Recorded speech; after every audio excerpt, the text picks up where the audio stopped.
losses. I'll be entirely honest with you, there's a bunch of people who come on YouTube and say a bunch of shit that they've never actually lived, or you just kind of have to take their word for it. Every single thing I've ever said is proven, backed up, validated on my YouTube. Just as long as you have an open mind and an open heart, and you know, also the energy to watch back through a bunch of my old videos, I leave them there on purpose, which is to show people the entire 10-year journey I took to get here. But anyways, getting back to my main point, genuinely, I think about like people I know where we were in, you know, neck and neck 5 years ago, and then, you know, maybe now, at least in the domain of business and, you know, not even business, just in my life in general, you know, I guess they kind of stayed like this and I went like this. And listen, there's a big case to say that, you know, maybe they live a better life than me because, you know, they're more balanced. I guess for me, balance, I don't really care. I like seasons of intensity in all areas of my life, whether that's work, fun, whatever it may be. But the point is, if I think about people that I know 10 years ago or 5 years ago, and we got to very different destinations in life, why is that? Well, we were running the same race and we ran at the same pace. And in fact, maybe they were even ahead of me.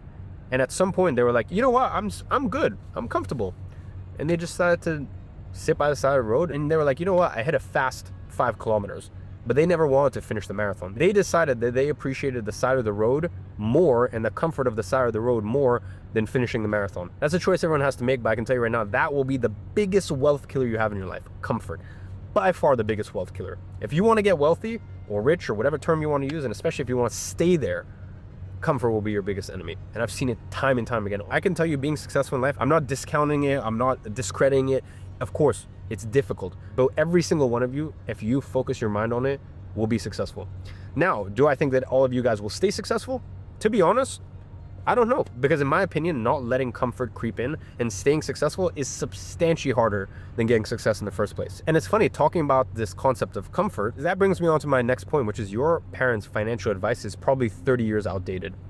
And the reason that ties into comfort is because, of course, your parents want to advise what's comfortable to them, what they know. So for example, you know, for them, they might say, oh, keep money in the bank.